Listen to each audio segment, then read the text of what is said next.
دستورنا القرآن وديننا الإسلام أركانه جليلة دعائم الفضيلة وَلَقَدْ يَسَّرْنَا الْقُرْآنَ لِلذِّكْرِ فَهَلْ مِن مُدَّكِرٍ، اور بے شک ہم نے آسان کیا قرآن نصیحت کو، پھر ہے کوئی نصیحت پکڑنے والا؟ Our guide is the Quran, our religion is Islam. 5 noble pillars upholding what is virtuous. To make the testimony is the base of the faith, and the fast and the prayer, the pilgrimage and charity. سورۃ العالی. اچھا جی ذرا سن لیجیے، یہاں تخلیق و ربوبیت کو مان کر تسبیح کرو. تو پہلا حکم یہ ہے سبح. سبح کا مطلب ہے اللہ کی بے عیبی کا اقرار کرو. اللہ بے عیب ہے، سوتا نہیں، اونگتا نہیں. سبح. اس صورت میں ایک دوسرا حکم ہے فذکر ان نفعت الذکریٰ.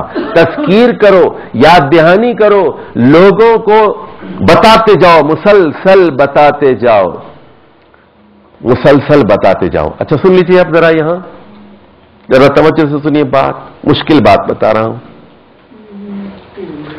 عربی میں خلق کا مطلب ہوتا ہے، خلق کا مطلب ہوتا ہے کئی مطلب، 3 مطلب ہوتے ہیں. سن لیجیے. پہلا مطلب ہے ڈیزائن کرنا. خلق کے کیا مطلب ہے؟ خالق کا مطلب ہے ڈیزائن کرنے والا. دوسرا اس کا مطلب ہوتا ہے to create something from nothing, عدم کو وجود بخشنا. تیسرا اس کا مطلب ہوتا ہے ایک چیز سے دوسری چیز بنانا. جیسے حضرت عیسیٰ علیہ السلام مٹی کا ایک پرندہ بناتے تھے، یخلق کہیئۃ الطیر، اس کے بعد اس کو اس میں پھونکتے تھے، اس کو بھی تخلیق کہا گیا. تو یہاں الذی خلق، پہلے کیا کیا اللہ نے؟ ڈیزائن کیا. فسوا،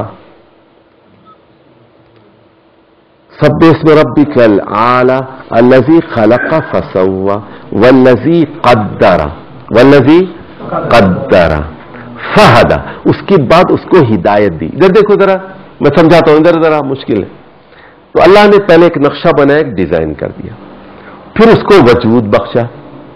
جیسے ادھر دیکھیے، ماں کے پیٹ میں آپ ہیں، یہاں ڈاکٹر بھی بیٹھے ہوئے نا، بات کرتے ہوئے ذرا ڈر نہ لگتا ہے. ماں کے پیٹ میں ایک لو تھوڑا بن گیا، ایک گوشت بن گیا نا. اس کے بعد اللہ نے کیا کیا؟ اس کی تقدیر، اس گوشت کے مختلف سیل تھے، یہ گوشت تھا سمجھیے، اوپر کے جو 2 سیل ہیں گوشت کے، اس کی تقدیر مقرر کی. تقدیر کا مطلب ہے limits and scope, limits and scopes. یہ آنکھ کا جو گوشت تھا، اب یہ گوشت میں سے ایک آنکھ نکل آئی. پہلے گوشت تھا نا، گوشت میں سے ادھر ایک آنکھ نکل آئی، ادھر آنکھ. اس گوشت سے اللہ تعالیٰ نے کہا، اس سیل سے کہا اللہ تعالیٰ نے، تیرا کام دیکھنا ہے، تیرا اسکوپ دیکھنا ہے، لیکن تیری ایک لمٹ ہے، تجھ پر ایک پابندی ہے. تو سن، یہ گوشت سن نہیں سکتا، یہ گوشت سونگ نہیں سکتا، یہ گوشت چکھنے کی صلاحیت نہیں رکھ سکتا. اس سیل کی، اس خلیے کی تقدیر مقرر کر دی گئی. اس کے بعد کان کا سیل بنایا اور کہا، اس کی بھی تقریر مقرر کر دی کہ اس گوشت کا کیا کام ہے. اس کا یہ گوشت سن سکتا ہے، دیکھ نہیں سکتا، بول نہیں سکتا، چکھ نہیں سکتا. اس کے بعد زبان بنا دی، ہونٹ بنا دیے، کہا کہ ان کا کام کیا ہے؟ بولنا، لیکن یہ دیکھ نہیں سکتے، سن نہیں سکتے. سمجھ گئے بات؟ تو ہر سیل کی ایک تقدیر بنا دی. اس کے بعد کیا کیا؟ فہدا. فا کا مطلب ہے دین. اس کے بعد کیا کیا؟ اب دیکھیے، کان بھی بن گیا، آنکھ بھی بن گیا. چھوٹا جب بچہ پیدا ہوتا ہے نا، وہ دیکھ نہیں سکتا، پہلے سنتا ہے، اس کے بعد وہ دیکھتا ہے. تو اس کے بعد چھوٹا بچہ جب پیدا ہوتا ہے، دیکھ لیجیے آپ، اس کی آنکھوں کے سامنے یوں کیجیے، کوئی رسپانس نہیں دے گا. لیکن کان کے پاس آپ جو ہے تالی بجائیے، سیٹی بجائیے، فوراً وہ مسکرائے گا آپ کو.